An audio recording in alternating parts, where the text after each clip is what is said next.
Hey guys, welcome back to my channel. This is Anand and you're watching Physics Craze. As I promised all of you, I'm gonna continue the quantum mechanics series, and this is the third or I guess fourth video of that series. So in this series, we're gonna talk about black body radiation, what were the problems that we faced, and what was the conclusion after Max Planck introduced his new idea. So for knowing all the facts and gaining all the knowledge, please watch the video till the end. So without wasting too much time, let's get started. तो हम लोग का जो topic होने वाला है वो है black body radiation. So basic से स्टार्ट करते हैं. As we know, according to the classical physics, the idea of wave nature and particle nature are mutually exclusive things. यानी दोनों एक दूसरे से एकदम सेपरेट और डिफरेंट थिंग्स हैं. अगर हम किसी भी थिंग को एज अ वेव डिस्क्राइब कर रहे हैं, it means we are describing that thing using amplitude, wavelength और we can say wave vector. और अगर हम किसी थिंग को एज अ पार्टिकल डिस्क्राइब कर रहे हैं, that this is a particle, it is showing a particle nature, तो हम वहाँ पे उसकी एनर्जी, मोमेंटम और मास के बारे में डिस्कशन करते हैं. One thing is also that we know, you should know in classical physics, कि वेव्स जो होते हैं, वेव्स, रेडिएशन जो भी हो, इलेक्ट्रोमैग्नेटिक वेव्स, किसी भी टाइप के waves, they can exchange any amount of energy, and I should write here continuous form. They can exchange any amount of energy continuously with particles. Like there is no limit कि इतने ही amount of energy per second transfer होना चाहिए. It can be any amount and it should be in a continuous manner. But physics में ऐसे बहुत सारे phenomenons हैं जो हम लोग क्लासिकल फिज़िक्स के इन पोस्टुलेट्स के बेस पे प्रूफ नहीं कर सकते, और उनमें से एक है आपका black body radiation. Don't worry, हम लोग स्टडी करेंगे ब्लैक बॉडी क्या है और ब्लैक बॉडी रेडिएशन भी क्या है. आपके 11th-12th का थोड़ा सा रिवीजन हो जाएगा यहाँ पे. नाउ इन 1900 मैक्स प्लैंक ने क्या किया, इन्होंने एक टोटली डिफरेंट आइडिया इंट्रोड्यूस किया जो कि क्लासिकल फिज़िक्स से एकदम हटके था. लाइक क्लासिकल फिज़िक्स क्या बताता है कि रेडिएशन और मैटर में जो एनर्जी एक्सचेंज है वो एक कंटिन्यूस फॉर्म में है. बट मैक्स प्लैंक ने क्या इंट्रोड्यूस किया कि नहीं, एट मैक्रोस्कोपिक लेवल अगर हम देखें तो ये जो एनर्जी एक्सचेंज हो रहा है ये कंटिन्यूस फॉर्म में नहीं बल्कि पैकेट्स के फॉर्म में हो रहा है. It means we can also say that packets as quanta और क्वांटम ऑफ एनर्जी. देखो, इसका मैं एक एग्जाम्पल देता हूँ. कंटिन्यूस एनर्जी ट्रांसफॉर्मेशन का मतलब क्या. If you just consider for an example, आपने अपने पास एक हॉट कप ऑफ वाटर या हॉट कप ऑफ टी रखा हुआ है और उसके ऊपर आपने अपने हैंड को ऐसे हॉरिजेंटली रखा हुआ है. व्हाट यू विल फील कि कंटिन्यूसली जो हीट है वो कप ऑफ वाटर से सराउंडिंग में रिलीज़ हो रहा है. आपको ऐसा नहीं लगेगा कि अभी थोड़ा सा हीट आया, बाद में थोड़ा सा और हीट आ रहा है. व्हाट यू विल फील कि वो जो एनर्जी एक्सचेंज हो रहा है वो कंटिन्यूस फॉर्म में हो रहा है. और यही मैक्स प्लैंक ने टोटली डिफरेंट बता दिया था कि ये कंटिन्यूस फॉर्म में नहीं हो रहा है बल्कि ये एक पैकेट्स के फॉर्म में हो रहा है. हम लोग देखेंगे माइक्रोस्कोपिक लेवल में ऐसा ही बिहेवियर होता है. चलो, सबसे मेन क्वेश्चन जो है वो है what is a black body. Black body है क्या. Sorry for the background noises guys. I will try कि मैं वॉइस मॉड्यूलेशन या नॉइज़ कैंसिलेशन का हेल्प करके as much as possible noise को रिमूव कर दूँ, बट स्टिल देखो ब्लैक बॉडी है क्या. सबसे पहले जब भी रेडिएशन किसी ऑब्जेक्ट पे फॉल होता है, कोई लाइट किसी ऑब्जेक्ट पे फॉल होती है, तो दो चीज़ें होती हैं. या तो वो एब्जॉर्ब हो जाएगा, part of it will get absorb and rest will get reflected, और कुछ ट्रांसमिट भी हो जाता है. बट जब हम लोग किसी आइडियल ब्लैक बॉडी की बात करते हैं, ब्लैक बॉडी का कलर ब्लैक होना ये ज़रूरी नहीं है. ब्लैक बॉडी कुछ भी हो सकता है, किसी भी शेप का हो सकता है. ब्लैक बॉडी बस उसे नाम दिया है. वाई? बिकॉज ये एक ऐसा मटेरियल ऑब्जेक्ट है जो सारे के सारे लाइट को एब्जॉर्ब कर लेता है. सारे रेडिएशन को, जो भी रेडिएशन उसके ऊपर फॉल हो रहे हैं, वेदर वो विजिबल रेंज में हो, इनविजिबल रेंज में हो, किसी भी रेंज का, वो रेडिएशन सारे के सारे रेडिएशन को एब्जॉर्ब कर लेता है. It means what, zero reflection होता है. मैंने यहाँ पे एक डायग्राम दिखाया हुआ है. ये ब्लैक बॉडी नहीं है, ये एक मटेरियल है जिसका नाम है वेंटा ब्लैक, और ये अब तक का सबसे ब्लैकेस्ट मटेरियल है. यानी इससे ज़्यादा डार्केस्ट मटेरियल, इससे ज़्यादा ब्लैक कलर अभी तक शायद आई गेस नहीं प्रोड्यूस हुआ है. यहाँ पे आप देख सकते हो कि इसके चारों तरफ जो एल्यूमिनियम फॉयल है उस पर लाइट आपको दिख रहा है, बट यहाँ पे ऐसा लग रहा है कि एक अननोन सा होल है जिसका कलर पूरा ब्लैक है. यानी इसमें से कोई भी लाइट रिफ्लेक्ट हो ही नहीं रही है. सिमिलरली जो ब्लैक बॉडीज़ होते हैं उस पर भी जब आप आउटसाइड से कोई रेडिएशन डालते हो तो वो सारे के सारे रेडिएशन को एब्जॉर्ब कर लेता है और उसको रिफ्लेक्ट नहीं होने देता, यानी ज़ीरो रिफ्लेक्शन होता है। इसलिए बाहर की तरफ से आप देखोगे, अभी हम लोग आगे पढ़ेंगे, जैसे फेरिस ब्लैक बॉडी है तो वहाँ पे जो होल से आप नोटिस करोगे तो आपको ब्लैक बॉडी हमेशा अंदर की तरफ से ऐसा ही अंधेरे जैसा काला दिखेगा पूरा। तो क्या विंटर ब्लैक भी एक ब्लैक बॉडी है? No. Why? Because black bodies एक अच्छे एमिटर भी होते हैं, इसलिए हम विंटर ब्लैक को ब्लैक बॉडी नहीं बोल सकते। ये क्या है, ये सिर्फ एक अच्छा एब्जॉर्बर है इसलिए पूरी तरीके से ब्लैक है। बट ब्लैक बॉडीज़ क्या होते हैं, ये बहुत अच्छे एमिटर भी होते हैं। यानी अगर आप किसी ब्लैक बॉडी को हीट कर रहे हो सो वो एनर्जी रेडिएट करेंगे एंड यू विल सी कि वो अंदर से ग्लो होंगे। ठीक है, जैसे हम देखते हैं कि किसी भी सॉलिड ऑब्जेक्ट को जब हम लोग हीट करते हैं तो वो इलेक्ट्रोमैग्नेटिक एनर्जी रेडिएट करता है। For example bulb, you know, हम सब ने बल्ब देखा हुआ है। जब भी हम इसे स्टार्ट करते हैं ये तुरंत येलो जल जाता है, बट आप एक एक्सपेरिमेंट कंडक्ट करके देखो that you have a circuit जिसमें आपने बल्ब लगाया हुआ है and you have voltage controller, आपने वोल्टेज को कंट्रोल करके रखा हुआ है। तो पहले आप उसे 20 वोल्ट, 30 वोल्ट, 40 वोल्ट ऐसा कंटिन्यूसली वोल्टेज बढ़ाते जा रहे हो। व्हाट विल हैपन, जैसे जैसे आप वोल्टेज वहाँ पे कंटिन्यूसली बढ़ाते जाओगे, मटेरियल तो चेंज नहीं हो रहा है, तो उस सर्किट में करंट धीरे धीरे इंक्रीज़ हो जाएगा और करंट इंक्रीज़ होने पर ये जो फिलामेंट है ये और ज़्यादा हीट होने लगेगा। तो कंटिन्यूसली इस फिलामेंट का जो टेम्परेचर है वो बढ़ेगा। तो आप इनिशियली क्या देखोगे, जब वोल्टेज 60-70 ऐसा कुछ हो जाता है वहाँ पे आपको जो फिलामेंट है वो हल्का हल्का रेडिश कलर का दिखने लगेगा। Now again when you increase the voltage continuously what you will observe कि ये जो रेड कलर है ये धीरे धीरे ऑरेंज में आ गया है, ऑरेंज के बाद वो येलो हो जाता है। आप और वोल्टेज अगर इंक्रीज कर दोगे तो येलो के बाद वो पूरा वाइट भी दिखने लगता है। सो यहाँ पे हम क्या देख रहे हैं कि जो सॉलिड ऑब्जेक्ट्स हैं अगर हम उन्हें कंटिन्यूसली हीट करें तो उनमें जो रेडिएशन हो रहा है वो एक कंटिन्यूस स्पेक्ट्रम है। ठीक है, हमें विजिबल रीजन ही दिखाई देता है, इसका मतलब ये नहीं कि बाकी फ्रीक्वेंसी के लाइट्स उसमें से रेडिएट नहीं होते हैं। इंफ्रारेड रीजन भी वहाँ में रेडिएशन होता है अगर आपने उसका टेम्परेचर बहुत कम रखा है, लाइक दिस। यहाँ पे जब टेम्परेचर बहुत कम है यानी जब करंट बहुत कम फ्लो हो रहा है फिलामेंट में तो हमें वो लाइट दिखाई नहीं देगी। ठीक है, because it is outside the visible region. But ये जो स्पेक्ट्रम हम लोग को दिखाई दे रहा है, दिस स्पेक्ट्रम इज़ कंटिन्यूस। ये जो रेड से येलो तक का ट्रांसफॉर्मेशन है ये ऐसा नहीं है रेड है फिर अचानक ऑरेंज है फिर अचानक येलो है, नहीं, it just get like this continuous form. वो रेड से धीरे धीरे धीरे धीरे ऑरेंज होता हुआ दिखेगा फिर धीरे धीरे येलो होता हुआ दिखेगा। So it is a continuous spectrum. But on the other hand अगर आप लोग देखो, if we heat a gas, like यहाँ पे हीलियम एमिशन का स्पेक्ट्रम दिया हुआ है, किसी भी गैस का जब हम लोग एमिशन स्पेक्ट्रम देखेंगे, आप गूगल पे सर्च कर सकते हो, in that you will see कि ये जो स्पेक्ट्रम होते हैं हीटेड गैस के वो कंटिन्यूस पैटर्न नहीं शो करते, वो डिस्क्रीट पैटर्न शो करते हैं। Here you can see we are having some discrete lines of different wavelengths. So why these things are different? Like solid objects को अगर हिट कर रहे हैं तो उनमें कंटिन्यूस पैटर्न शो हो रहा है, बट अगर गैस को हिट कर रहे हैं तो उनके स्पेक्ट्रम में हम लोग को डिस्क्रीट पैटर्न दिखाई दे रहा है। ऐसा क्यों हो रहा है इसके बारे में हम लोग जानेंगे, और ब्लैक बॉडी इससे कैसे कोरिलेट करता है ये भी हम लोग देखेंगे। नाउ उस चीज़ से पहले हम लोग प्रैक्टिकल ब्लैक बॉडी के बारे में बात करते हैं। What is a practical black body? देखो, आइडियल ब्लैक बॉडी या साइंस में कोई भी चीज़ आइडियल तो कभी हो ही नहीं सकती। सो व्हाट विल से कि we just make a practical black body using any shape of cavity. यहाँ पे स्फेरिकल शेप है, ये 2D डायग्राम है इसलिए सर्कुलर दिख रहा है, but actually in 3D it is a spherical shape cavity and इसमें एक बहुत स्मॉल सा होल होता है।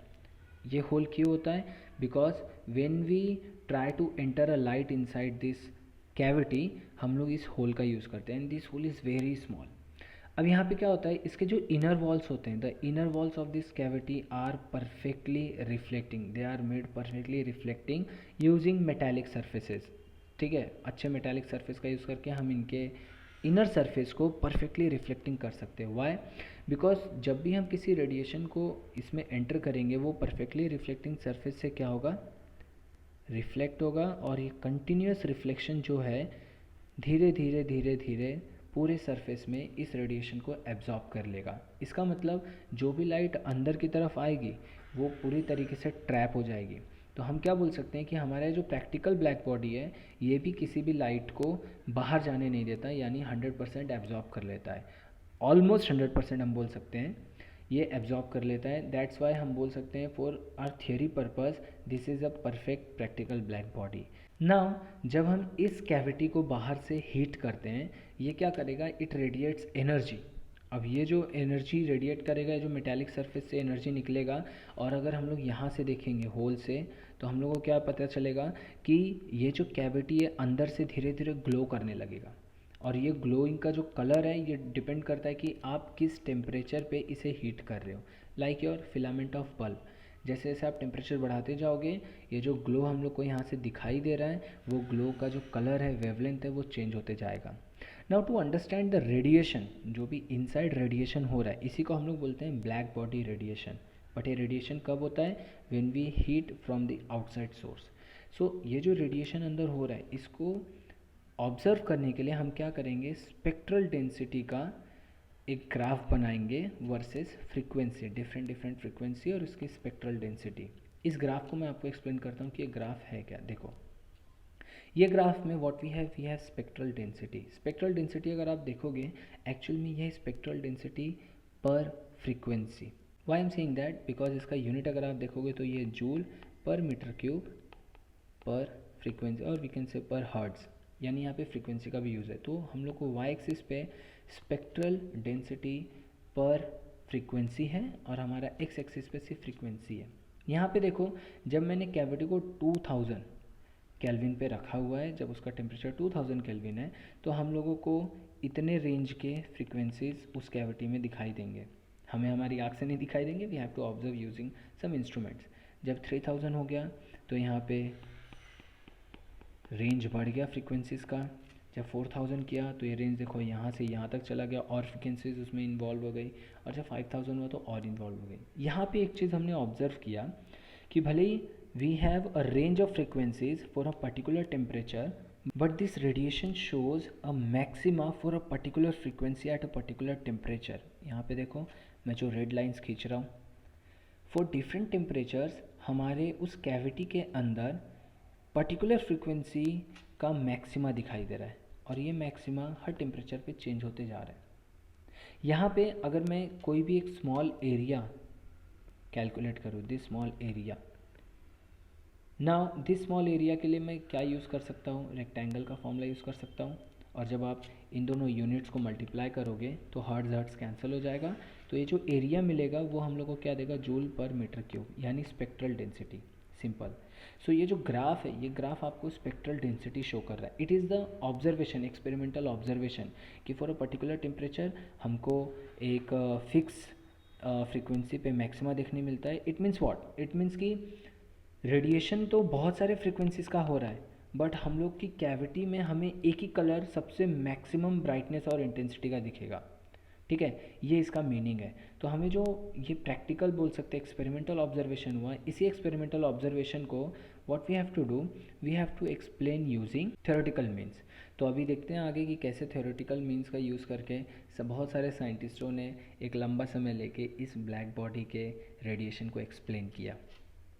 नाउ कंक्लूजन क्या था, सबसे पहला, according to the experimental observation, energy density shows maximum at a given frequency and this frequency increases with temperature. This is very important guys.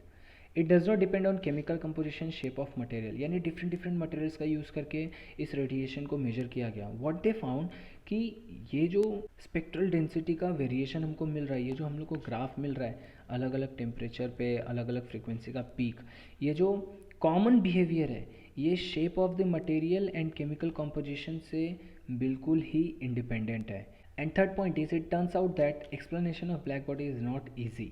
Like जैसे हमने देखा था क्लासिकल ऑब्जेक्ट्स का कि हम उनको हीट कर रहे सॉलिड ऑब्जेक्ट्स को तो हमें कंटिन्यूस स्पेक्ट्रम मिल रहा है, तो ऐसे ब्लैक बॉडी में भी कंटिन्यूस स्पेक्ट्रम मिल रहा है। अब इसको समझना कि ये स्पेक्ट्रम क्यों ऐसा हो रहा है compare to your heated gas, इसको समझना थोड़ा सा डिफ़िकल्ट है। सो मूविंग हेड हम लोग स्टीफन बोल्ट्जमैन लॉ देखेंगे कि ये एक्चुअल में बताता क्या है। So in 1879 J Stefan found experimentally that the total intensity radiated, आपने भी जो ग्राफ देखा था फॉर अ पर्टिकुलर टेम्परेचर हमको कुछ ऐसा ग्राफ मिलता है। तो अगर मुझे टोटल इंटेंसिटी या टोटल एनर्जी चाहिए, for example total energy, total power चाहिए, तो मुझे ये एरिया कैलकुलेट करना पड़ेगा। ठीक है, तो बेसिकली यहाँ पे जो P है ये है power per unit area, total power per unit area, total power per unit area, ठीक है। इसी को हम बोलते हैं इंटेंसिटी, टोटल इंटेंसिटी। सो यहाँ पे स्टीफन बोल्ट्जमैन लॉ ने क्या बताया था, या आप बोल सकते हो स्टीफन ने एक्सपेरिमेंटली क्या बताया, कि जो भी ग्लोइंग ऑब्जेक्ट में रेडिएशन हो रहा है उसकी जो टोटल इंटेंसिटी है वो सिर्फ टेम्परेचर पे डिपेंड करती है और किसी पे नहीं। एंड व्हाट ही सेड कि ये जो इंटेंसिटी है it is directly proportional to temperature, उनका ये कहना था। बट इन 1884 बोल्ट्जमैन ने थ्योरेटिकल डेरिवेशन प्रोवाइड किया using thermodynamics and Maxwell's electromagnetic theories. उन्होंने क्या बताया कि ये जो टोटल इंटेंसिटी बता रहे हैं स्टीफेंस, इसका फॉर्मूला ये बनता है P equals to A into sigma T power 4, where A is a coefficient, आप बोल सकते हो, जहाँ पे इसका वैल्यू 0 से 1 के बीच में होता है, और ब्लैक बॉडी के लिए it is equals to 1। Sigma यहाँ पे कांस्टेंट है जिसका वैल्यू ये है, and P is the we can say total power per unit area और total intensity. Now moving ahead with Wien's and Rayleigh's distribution formula, like Wien's और Rayleigh ने भी अपने अपने थ्योरेटिकल एंड एम्पेरिकल फार्मूलाज के through इस behaviour को, black body radiation के बिहेवियर को एक्सप्लेन किया था। उन्होंने क्या किया था, सी इन 1894 वेन ने क्या किया, स्टीफन बोल्ट्जमैन के फॉर्मूला को एक्सटेंड किया और एम्पेरिकली, यानी सिर्फ ऑब्जर्वेशन वाइज, थ्योरेटिकल नहीं, एम्पेरिकली इन्होंने एक फार्मूला ऑब्टेन किया which is energy density per unit frequency, जो हम लोग यहाँ पे देख रहे थे। इन्होंने क्या बताया कि ब्लैक बॉडी रेडिएशन के लिए जो फॉर्मूला होगा energy density per unit frequency का, ये होगा कुछ ये, A nu cube e power minus beta nu divided by T, where nu is frequency all we know and T is temperature. But what is A and beta, A and beta जो है ये empirically decided constants है, जिसको हम experimental observations के accordingly इसके values को ऊपर नीचे कर सकते हैं। But in this formula if you see, यहाँ पे if we fix a temperature like for 4000 Kelvin, यहाँ पे जैसा डायग्राम में दिखाया है, यहाँ पे अगर मैं फ्रीक्वेंसी को हाई फ्रीक्वेंसी रखूँ, if we take high frequency and temperature fixed, so nu over T will be approximate, let say nu over T let say infinity अगर मैंने कर दिया, so this term will become zero. And for high frequencies हम बोल सकते हैं कि जो विन्स ने एक एम्पेरिकल फॉर्मूला बताया था वो करेक्ट है, कि हाई फ्रीक्वेंसीज़ के लिए जो एक्सपोनेंशियल टर्म है वो लीड करेगा और उसका जो स्पेक्ट्रल डेंसिटी है वो ज़ीरो हो जाएगा। But what about low frequencies, यहाँ पे आप देख सकते हो दिस डॉटेड लाइंस, ये जो डॉटेड लाइन्स है ये क्या शो कर रही है कि आफ्टर दिस फ्रीक्वेंसी आपका जो विन्स का फॉर्मूला है वो एक्सपेरिमेंटली ऑब्जर्व्ड बिहेवियर से बहुत अलग है। यहाँ पे देखो फॉर लो फ्रीक्वेंसीज विन्स का जो फॉर्मूला है वो स्पेक्ट्रल डेंसिटी को डाइवर्ज कर दे रहा है, यानी वो इन्फानाइट की तरफ शो कर रहा है, which is not observed experimentally, and this is why जो विन्स का एम्पेरिकल फॉर्मूला है वो पूरी तरीके से करेक्ट नहीं था। आगे चल के रेले ने क्या किया, रेले ने विन्स के फॉर्मूले को थोड़ा मॉडिफाई करने की कोशिश की, and he focused on the nature of radiation emitted in the cavity, कि भाई जो कैविटी में एमिशन हो रहा है उसके नेचर पे थोड़ा फोकस करते हुए ऑब्जर्वेशन करते कि क्या हो रहा है। नाउ व्हाट ही थॉट के जो रेडिएशन है ये लेट कंसिडर कि स्टैंडिंग वेव्स फॉर्म कर रहे हैं, ठीक है, और इन स्टैंडिंग वेव्स का जो नोड्स है लाइक दिस, नोड्स जो है वो नोड्स कहाँ पर हैं, these nodes are at walls of the cavity. And what he argued कि जो वेव्स हैं, जो भी अंदर हम लोग को स्टैंडिंग वेव्स मिल रहे हैं उस कैविटी के, वो एक्चुअली किसका रिजल्ट है, it is a result of harmonic oscillation of electrons और चार्जेस एट द सरफेस। यहाँ पे देखो मैंने ब्लू कलर का एक छोटा सा स्मॉल सरफेस बनाया, लेट्स से उन मेटालिक सरफेस पे कुछ हमारे पास इलेक्ट्रॉन्स हैं। Now when we hit the cavity, यहाँ पे इलेक्ट्रॉन्स में क्या होगा, थर्मल एनर्जी की वजह से वाइब्रेशन होगा, and because of this vibration they are releasing some energy. Now this is very natural thing, अगर आप किसी ऑब्जेक्ट को हिट कर रहे हो तो वो एनर्जी रेडिएट करेगा। नाउ रेले ने क्या कंसिडर किया कि ये जो एनर्जी रेडिएशन हो रहा है ये कंटिन्यूस फॉर्म में हो रहा है, लाइक दिस, इस डायग्राम में आप देख सकते हो, एंड ये क्यों हो रहा है, because of the harmonic oscillation of electrons और charges present on the metallic wall.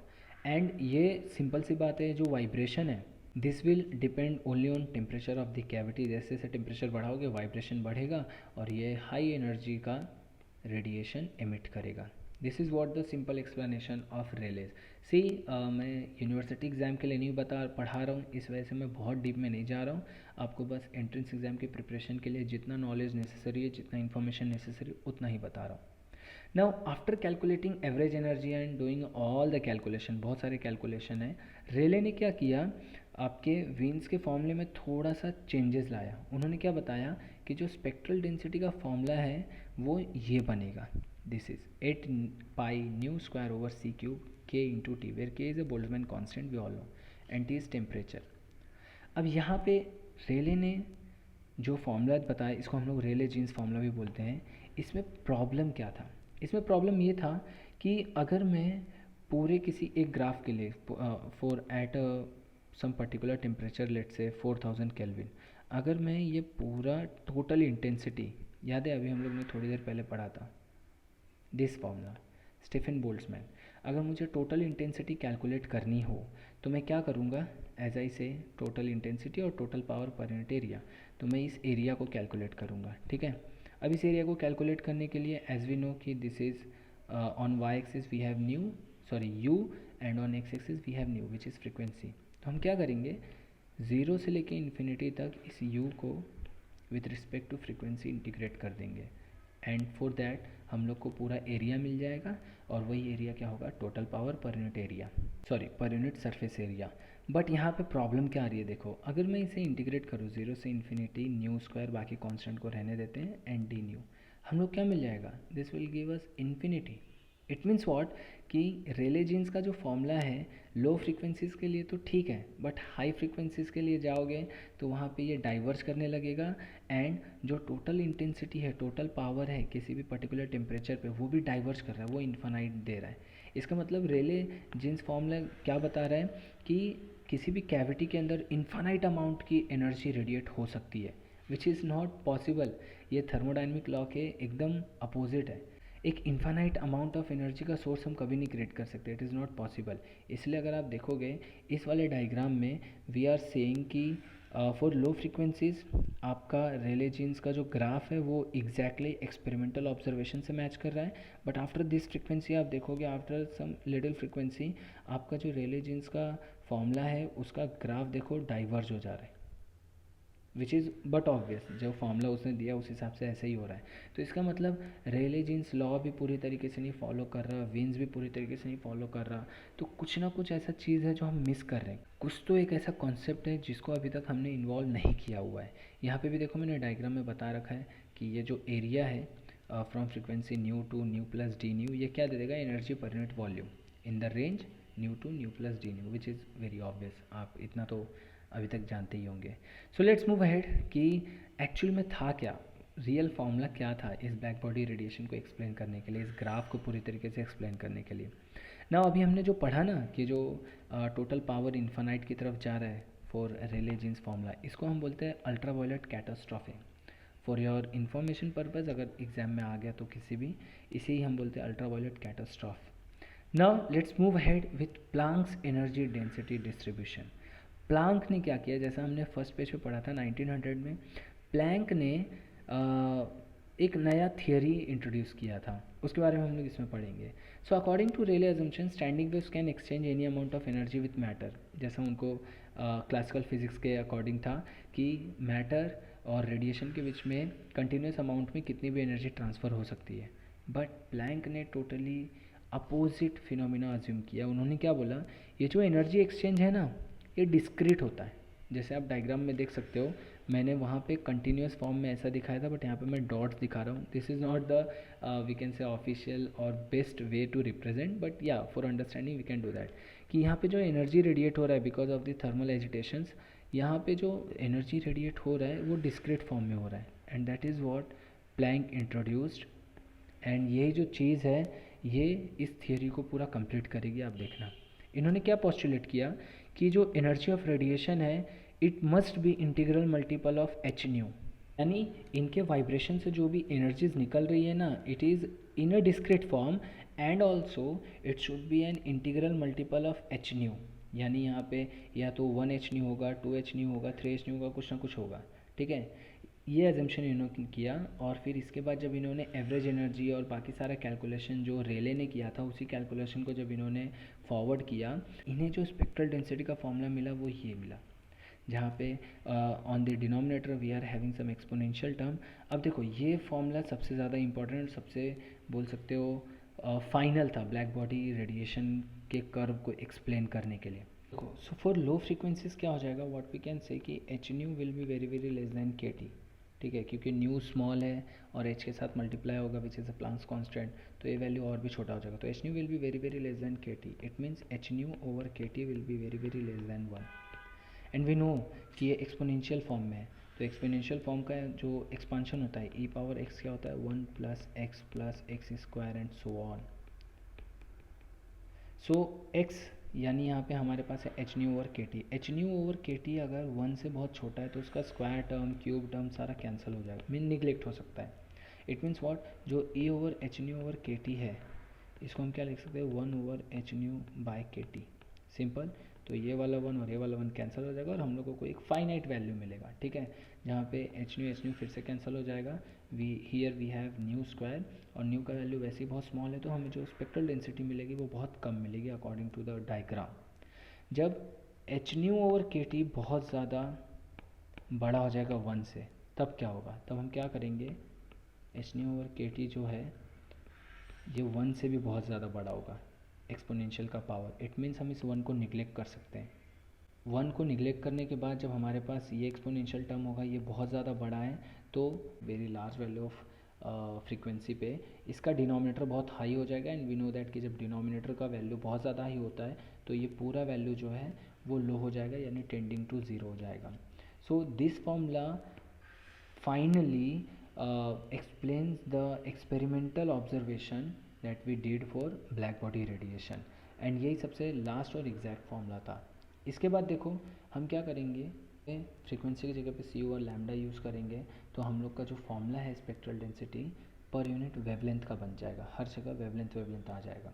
अब यहाँ पे देखो हम लोग क्या करेंगे, टोटल पावर भी हमें फाइंड आउट करना है कि टोटल पावर का क्या एग्जैक्ट वैल्यू आ रहा है। सो हमें पता है टोटल पावर के लिए हमें सिर्फ फ्रीक्वेंसी के टर्म्स में स्पेक्ट्रल डेंसिटी को इंटीग्रेट करना है ओवर ऑल रेंज। मैंने यहाँ पे देखो इंटीग्रेट कर दिया 0 टू इन्फिनिटी, यहाँ पे ये वैल्यू रख दिया है। अब एच न्यू और के टी को हम लोग एक्सपुट कर देते हैं, तो हमारे पास ये कुछ कांस्टेंट आ जाएगा बाहर और अंदर हम लोग को ऐसा कुछ टर्म मिल जाएगा। मैथमेटिकली आप देख सकते हो बुक में या खुद से सॉल्व करके, इसका एक आंसर आता है। जेटली की बुक में आप जाके देखोगे तो वहाँ पे इसका डायरेक्ट एक सॉल्यूशन दिया हुआ है, और जो फाइनल सारा वैल्यूज़ पुट करने के बाद, एक्स का सारा वैल्यूज़ पुट करने के बाद आपको जो फाइनल सोल्यूशन मिलेगा वो कुछ ऐसा मिलेगा।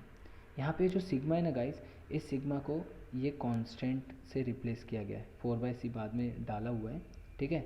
यहाँ पे जो सिग्मा है ये इसमें से कुछ कांस्टेंट्स है, 4/c अगर आप निकाल दोगे तो क्या था, यानी जो फॉर्मूला हम लोग को स्टीफन बोल्ट्जमैन ने दिया था वही हम लोग को यहाँ पे रिटर्न रिट्रेस हो रहा है। सो जो एक्चुअल में ये सारी चीज़ें करके हमने फाइंड आउट क्या किया, हमारा सबसे बड़ा प्रॉब्लम था कि ब्लैक बॉडी रेडिएशन का वो जो ऑब्जर्वेशन आ रहा है उसको एक्सप्लेन कैसे किया जाए। तो यहाँ पे उसके एक्सप्लेनेशन से हम लोग को मिला क्या, the spectrum of black body radiation reveals the quantization of radiation, यानी जो रेडिएशन हो रहा है according to classical physics continuous था, बट एक्चुअल में ये रेडिएशन जो है वो क्वांटाइज्ड फॉर्म में हो रहा है, ठीक है, क्वांटा के फॉर्म में हो रहा है, वो कंटिन्यूस फॉर्म में नहीं हो रहा है at microscopic level obviously. That is electromagnetic wave shows particle behavior. This is what we can say the first step in the development of quantum mechanics, जहाँ पे हमें ऐसा लगा कि yes यार, for microscopic particles और for microscopic world we need different set of rules, different set of theories and mathematical tools to work on, जिसके वजह से हम लोग को माइक्रोस्कोपिक वर्ल्ड के बारे में और भी ज़्यादा पता चले। जो भी हम आजकल देख रहे थे क्लासिकल फिजिक्स में वो मैक्रोस्कोपिक वर्ल्ड के लिए करेक्ट है, बट माइक्रोस्कोपिक वर्ल्ड के लिए हमें एक न्यू मैकेनिक्स को डेवलप करना पड़ेगा, and this is where quantum mechanics starts to develop. So thank you for watching the videos till last guys. I know video थोड़ा लंबा हो गया, बट यार ये ज़रूरी था। नेक्स्ट टाइम कभी हम लोग लाइव सेशन रखेंगे तो वहाँ पे इससे रिलेटेड क्वेश्चंस भी ट्राई करेंगे। अगर आपको इससे रिलेटेड अच्छे अच्छे क्वेश्चन ट्राई करने हैं तो प्लीज़ जेटली की बुक में जाके सॉल्व प्रॉब्लम्स और उसके पीछे एक्सरसाइज प्रॉब्लम ज़रूर सॉल्व करना, आपको अच्छे तरीके से आ जाएगा। सो गाइज हम लोग नेक्स्ट वीडियो में मिलेंगे। Till then take care, bye bye.